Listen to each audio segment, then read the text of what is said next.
Are you in a position where you're defined by your age and that's limiting you to pursue a dream or goal you want to accomplish? The More Than Your Age podcast is about having conversations with women who fully live their lives without being dictated or defined by their age. This is a space to encourage women who feel blocked to pursue a dream or goal based on their life circumstances. Welcome to the More Than Your Age podcast. I am your host, Erica Pasvar. Let's start living life fully and become more than your age. I remember studying in college and believing the lie that I had to know exactly what I wanted to do with my career based on my major. I didn't have any idea what I wanted to do.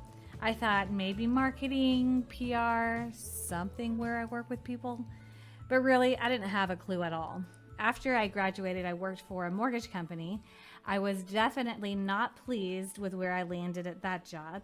And after about a few months in, I realized I wanted to find a career that had meaning where I could impact kids and make a difference in their lives.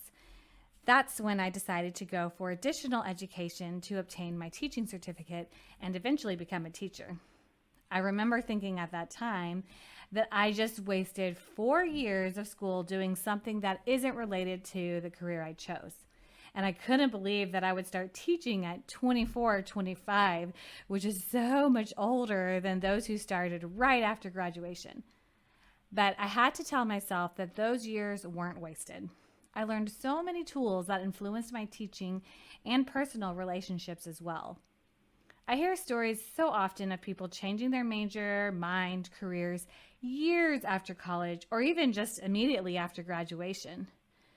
The truth is that when you find a passion, it doesn't matter when it happens, just that you go after that passion, pursue it, and use it for an intended purpose.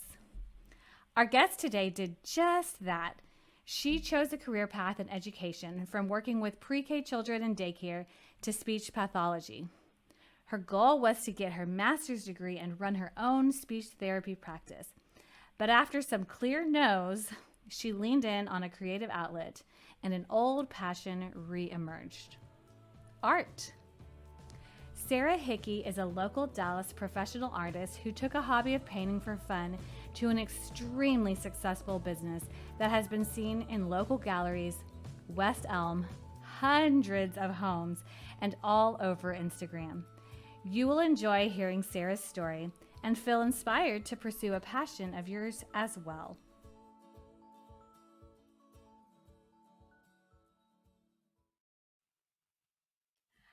Sarah Hickey, thank you so much for joining the More Than Your Age podcast. I'm so happy that you're my very first interview out of all the interviews I could have. Welcome to the podcast. Thank you, Erica. I'm so excited.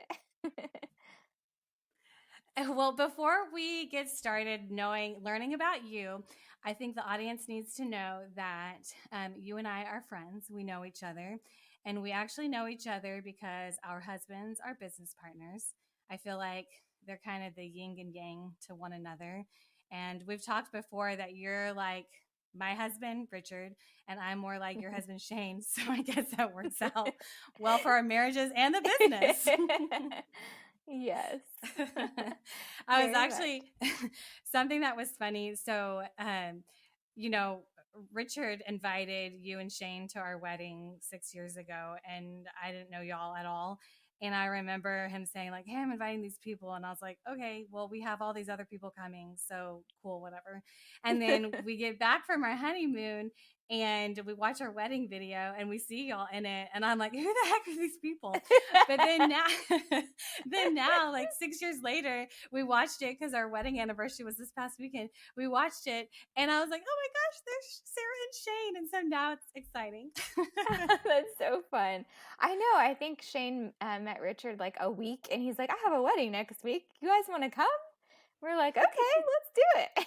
It was a really fun wedding, by the way. It was so much fun. Thank you. We enjoyed it.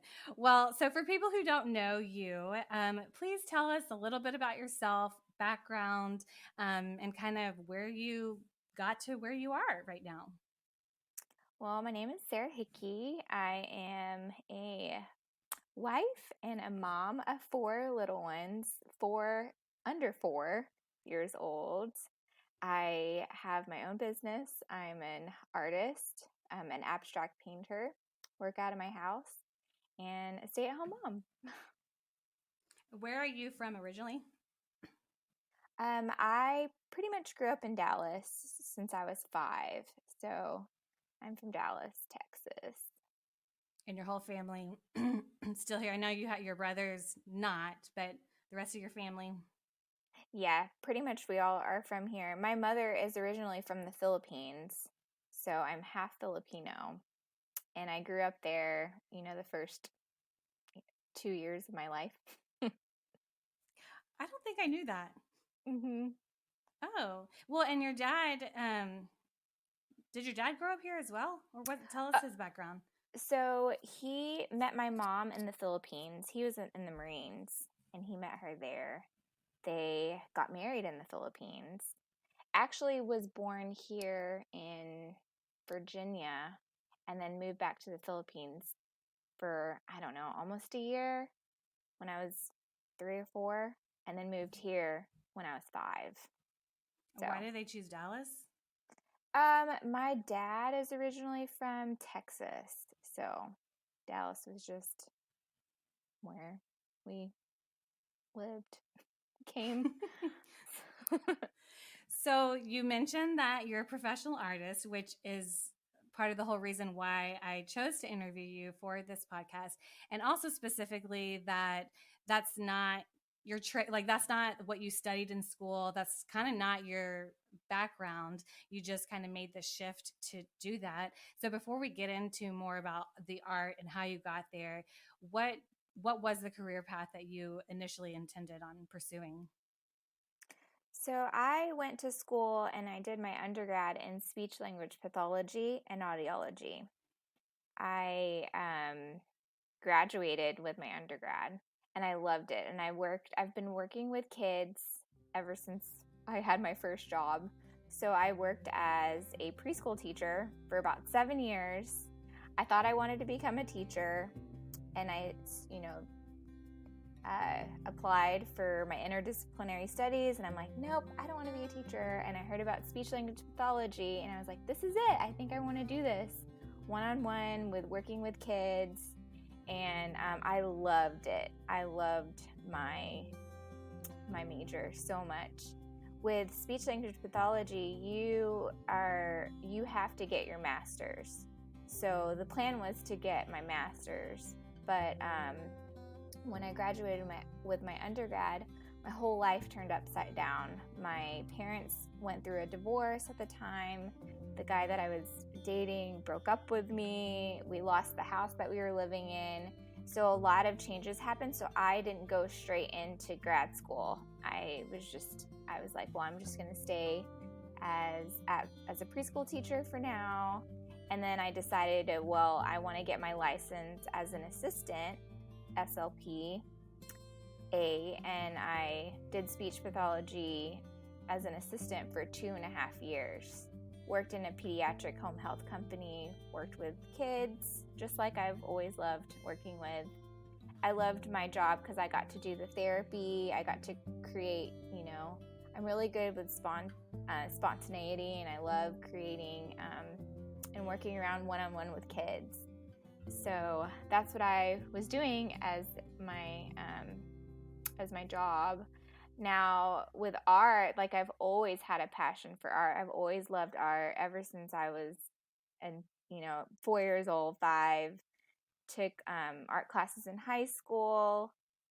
Took a couple in college, but I didn't think I could do anything with art. So it was just more of a hobby, but something I enjoyed doing. So I felt like I had to pick a career that I could make money. So I picked speech pathology. So the art that you took classes in high school and college, the art that you focused on or that you worked on, what type of art was it? Was it similar to what you currently do, or was it different? I'd love to hear about that. So I took drawing classes. I've always loved drawing. those are most of the classes I took. And then I think one year I decided I wanted to take an oil painting class. It was my first time working with paints and oil, and I was like, nope, I am not a painter. I do not like this. I'm never going to be a painter. And it's so funny, I'm a painter now, but I don't work with oils now. I work with acrylic paint. So at the time, I just didn't like how I couldn't control the brush as much as I can control a pencil. And then oil, if you ever worked with oil, it takes a long time to dry. I can't add as many layers as fast. I like working fast with my hands. So I just told myself I wasn't going to paint. I'm just not good at painting. And I kind of put that aside for a while. Well, and you mentioned that, you put that aside and to pursue speech language pathology because like you can't make a career out of art. What what do you like if you could tell yourself back then what you know now, what would you say? Well, there's that term that's called like the starving artist, and artists only make money when they die, and I wouldn't even know where to begin. If I were doing it, I would be like, take all the art classes, figure out what it is you really like, and try to grow your skills in that. And also, if I could go back, I would take marketing classes and learn more about the business, because it's not just, painting pretty paintings, but there's a whole other, business behind it as well. So That's a really good point that you make, that I think a lot of like creative people or just people who, they have an idea, I guess you could call them creatives. If they lack the business or the marketing or like the knowledge behind all of that, it makes it a little more challenging to pursue whatever that art may be, whether it's actual painting or, something that's different than that. So I think that's really a good observation that you have with that. Okay, so let's go back to the speech language pathology and tell us where we are with, okay, you're working, you were at the assistant position because you were dealing with a lot of craziness with family and life, and it was just not the right time. And so morph us into speech language pathology, into how did this career actually come about?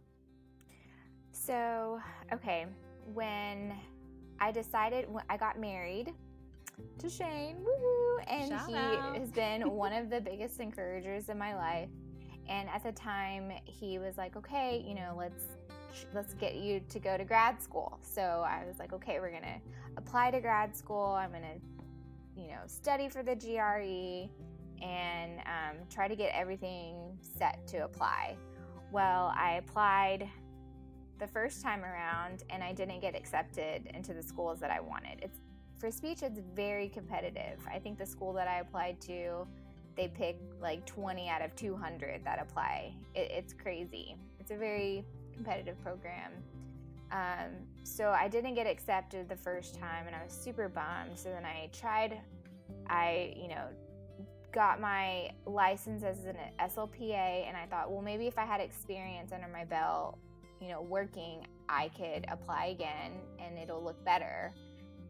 So that's what I did. And then I reapplied again, like the following year.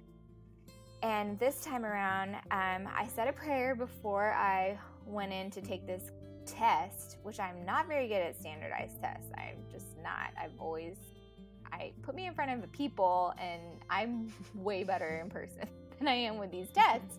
Well, anyways, I said this prayer before I took this test. I was like, Lord, use me where I can be most effective for you. And if it's not speech, then close the door. Like, close the door. And so I prayed that bold prayer, and I got the rejection letters once again, and I was so devastated. I was the A student all my whole, school career. I was like most likely to succeed. And so this is very devastating for me. Like I just, feared failure. And I was so what I do when I'm devastated, when I'm just sad, I create. that's how I like, you know, navigate my emotions and just like that therapy of art. And so one day I was like, I just picked up a canvas and acrylic paint set this time, and I painted my first abstract painting. Oh, I painted with a palette knife too, so completely different from my oil class. Instead of a paintbrush, I picked up a palette knife and I tried it, and it was a lot more difficult than I thought it was going to be. So I've always been good at like drawing still life, drawing things that I can look at and see. So this is my first time creating something abstract where, it's completely from my mind, out of nowhere, just shapes and colors and texture, and created my first piece, and I posted it on Facebook, and all my friends and family, oh, it's beautiful. Are you selling your painting? And I wasn't planning on it. So Shane's like, well, let's get some more paints and canvases. So I got some more, and I started playing around with sponges, and then I started posting it again, and people started seeing it. And then it just kind of been just a nice therapeutic hobby that I was still at my speech job. I was still working with my little kids in home health, and I was just creating on the side. What a big turning point was for me with art was friends and family, I feel like, can be biased with your stuff. You've got all the biased people on Facebook, and they're like, oh, you're so good.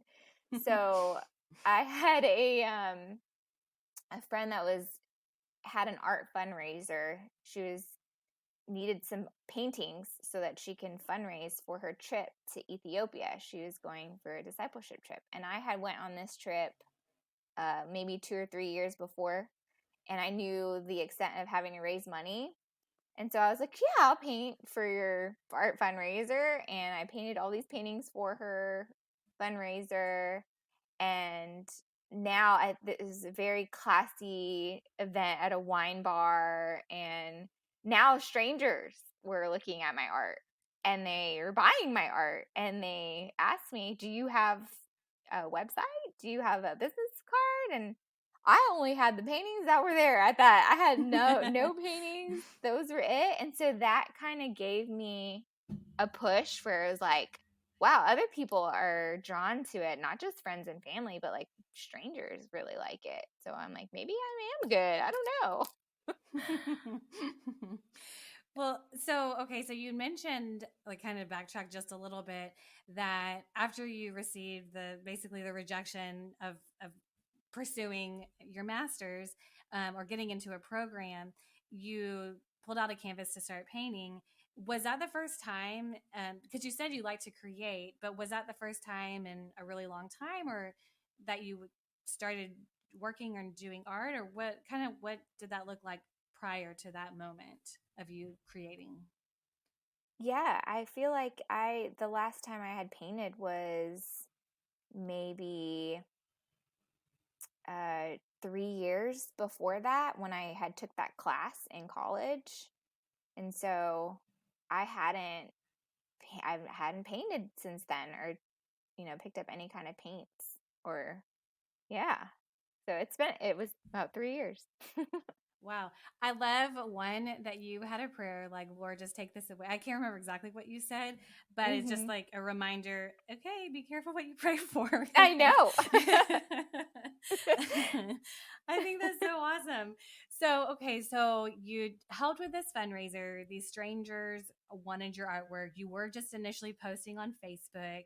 So, take us from this fundraiser to, like, maybe, a few more steps ahead of kind of what your process was, and what you started to do. So one of the girls at this event who also painted, she was very business savvy, and I kind of like just asked her a ton of questions. I asked if she would mentor me, because she knew all the steps that I needed to take in order to make a business. So I started meeting with her, and she taught me how to, register your business, get a tax ID, pick a name for get a website. and all of these steps. And I feel like those are like the first big steps that I took to start my business. And then I had another person on Facebook who owned a local gallery here in Plano, and he saw my art and he's like, hey, bring your art by. And so now my art was in this gallery, this local gallery, which was really cool. Like, right, I felt like the Lord just literally opened up so many opportunities and doors for me, and it just felt like easy to walk through because like I felt like I was being obedient to what he has presented, you know. And so yeah, that's how it kind of went from there. And at the time, I was just taking little steps every day towards making this kind of dream to where it is right now. Yeah, that's huge. I love that. And okay, so you were in that gallery. You've been in other galleries since then, correct? I yes, I have a couple other galleries. I mostly sell online though, is Okay, and then where and social media. how did the West Elm gig happen too? And tell the audience about that too. Yeah, so I love West Elm and window shopping one day, and they had this little area for local makers, local artists, or not just artisans, where just local makers. And I was like, oh, this is cool. So I decided to go ahead and meet with the manager, and I presented her like this little gift basket of my art, and was like, hi, I'm a local artist. This is my artwork. I would love to be a part of this local. I didn't know if they picked actual like Dallas, Plano people, or if it's from like all around, the United States. But she really liked my art and my things. And so I was able to sell my art there, which was so cool. I got to be like the artist in residence for that whole month, sell my art in their store. And it was all, I think I just had, I couldn't remember like the fee or whatnot, but I could sell, maybe 7 paintings. And that was so huge for me because I was like, wow, I couldn't believe it. Yeah, that's like a really big deal. Especially like I've just hearing you talk, I remember, around the time we first met, having a conversation with you and you explaining a little bit about, yeah, I've been in like a gallery here and there in West Elm, but like I mainly get it a lot from social media and people see it there. And you said, I don't remember the exact words you said, but something along the lines of, I just like to talk with people and they get to know me. And I think I don't know a ton of artists, but I do know, like, I went to college with a lot of friends who did study art, and some tried to pursue it and some did other things as well. But the thing that I've noticed about you that really does stand out about you, among many things, but one is your personality and your sincerity to like really connect with the people who purchase from you and you want to know them. And you also, I think this is so special, every painting, I know that you do something special towards with that painting. And can you explain what you do when you paint? Yeah, so I found my niche kind of in doing custom commissions for people. I do like to create, abstract things. Most of my paintings, all of my paintings are inspired by scripture. So whether it's something that I'm learning in the Word or something that I'm inspired by, maybe something that I'm going through, I'll paint this painting. And I started painting these custom commissions for people in their homes. So if they're a believer, they'd say, can you paint me this, painting with these certain colors that kind of go with this verse, and or people would just share their stories with me, and then where the painting's going to be, and I'll get to create something for that space, whether it's like the dining room or the living room or their bedroom. And I love getting to meet with them one-on-one, hearing their story and creating something meaningful for their home. So I feel like that kind of sets my art maybe apart from other artists as well, because I get to connect to the buyer, like you said. I love face-to-face meeting with people, sharing the inspiration, my inspiration behind it. And I think that is what connects people to wanting to buy. Oh, she gets to make this specifically for me, one of a kind. It's not just, a print or something. Yeah, I think it's really special for our 1-year wedding anniversary. I don't know if you remember this, but you painted. Of course. And I didn't have time to do it earlier, but I wanted to like hang it behind me and surprise you, but nobody else would be able to see it, but you would. But it is in our office, so it's a beautiful painting. I absolutely love it. So kind of a little bit backtracking again, just for a brief moment. So when you were meeting with kind of your business coach and really getting the business up and running, what season in life were you in? Y'all were just recently married, right? We were recently married, and so it was just kind of like, I asked Shane, I said, hey, can I pursue art full time? Can I try put my all in this? And he says, well, let's ride it out until the end of the year. And so I want to say I started painting for about like 6 months while I was at my other job. And then about 6 months in doing both, it was getting really hard for me to manage it, because I'm like, on my off time, I'm getting supplies and painting, and it was just really hard, and I wasn't able to see, okay, can I actually do this? And so I felt really blessed that I had the financial support of my husband, so I could fail if I could fail. I still had him to support me. Well, when he gave me the go ahead, like, yeah, let's do it, I found out I was pregnant with my first. And so I'm like, man, I'm about to start putting my all into this, and I'm going to be a mom soon. So all of that was running through my head, like doubts, you can't do this. If you're going to be a stay-at-home mom, like, how are you going to manage a business and a kid at the same time? And so, but I just kept making those steps. I kept doing it even though I was pregnant. Yeah, I was going to ask if you had any additional fears or worries leading up to that, other than what you just said. I don't think at the time, I wasn't fearful, just because I had that confidence that it was okay to fail, because I had that support, So it wasn't like we were living off of my income where I had to be the breadwinner. So that's where it kind of gave me like that leap of confidence and faith that I could do it. But it's when I found out I was pregnant was when I felt doubt, where, oh no, I won't be able to do this now.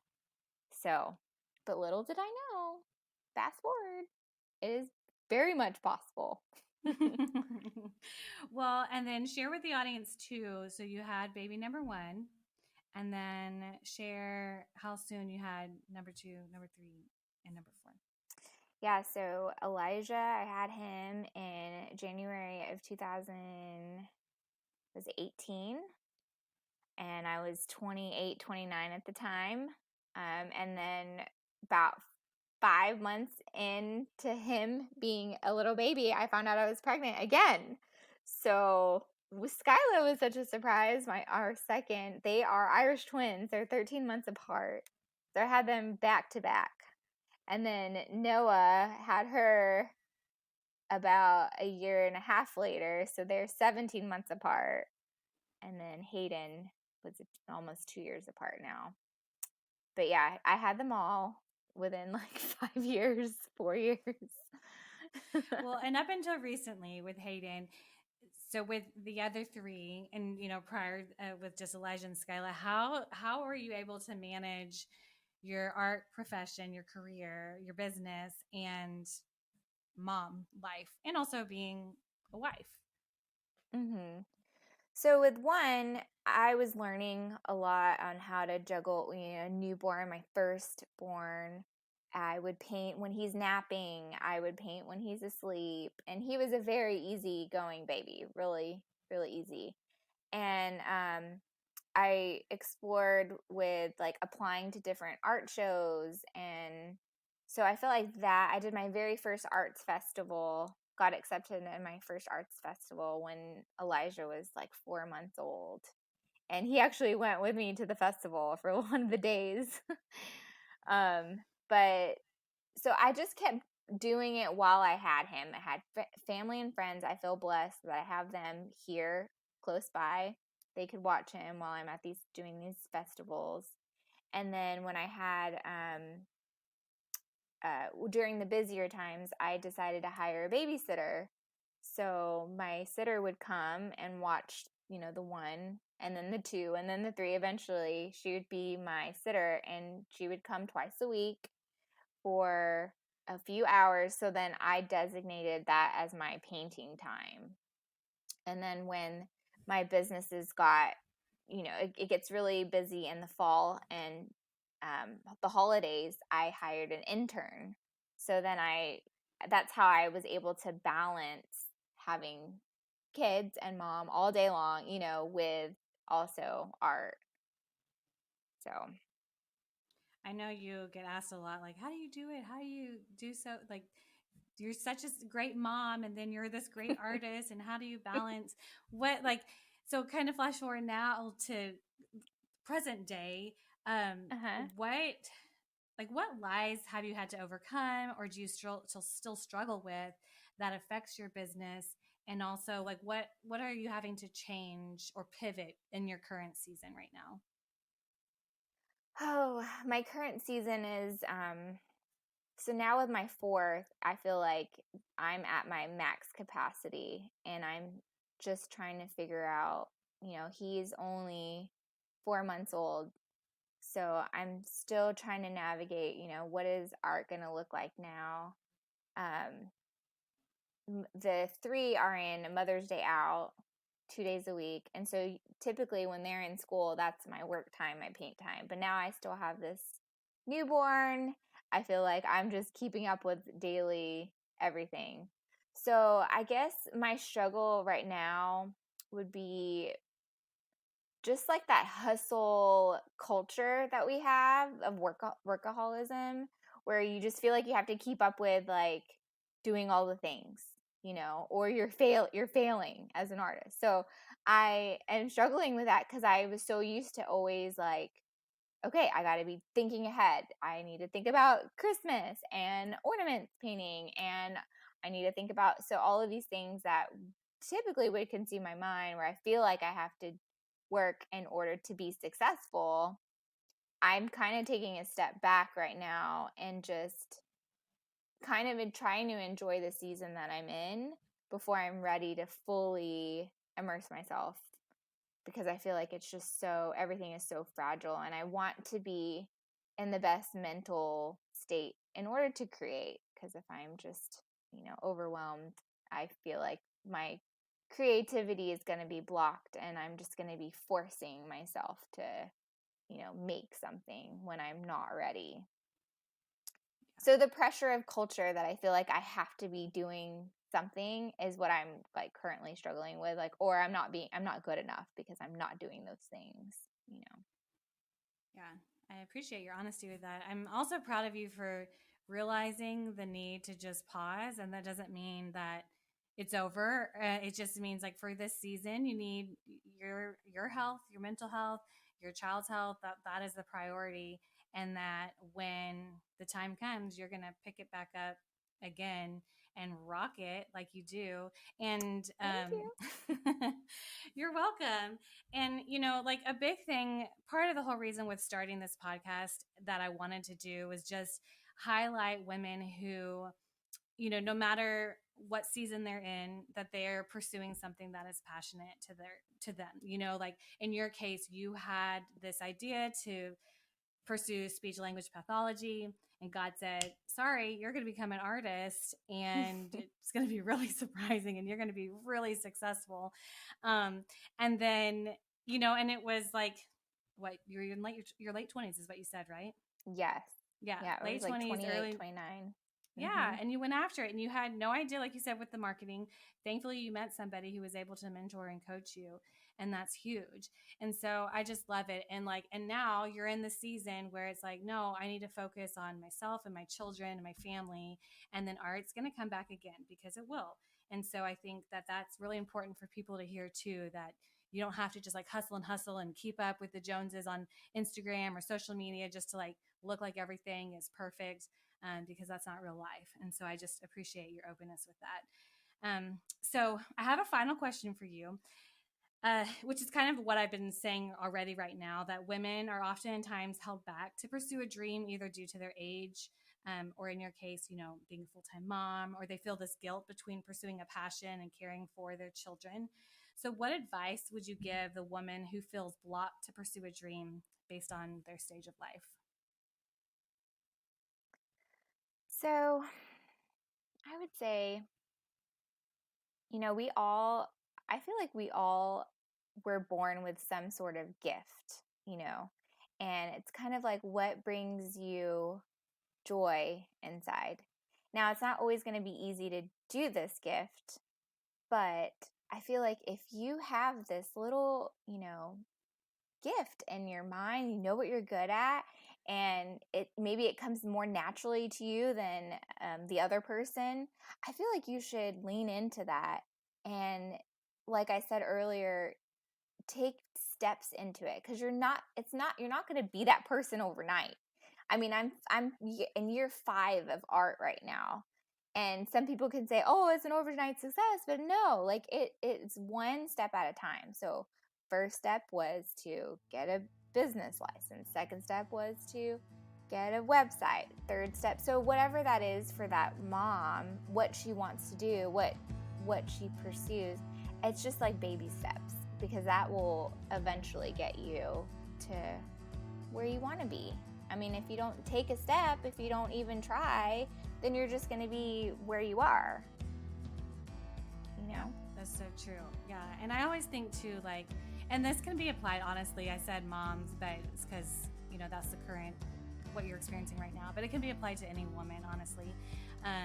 If they have this gifting of theirs.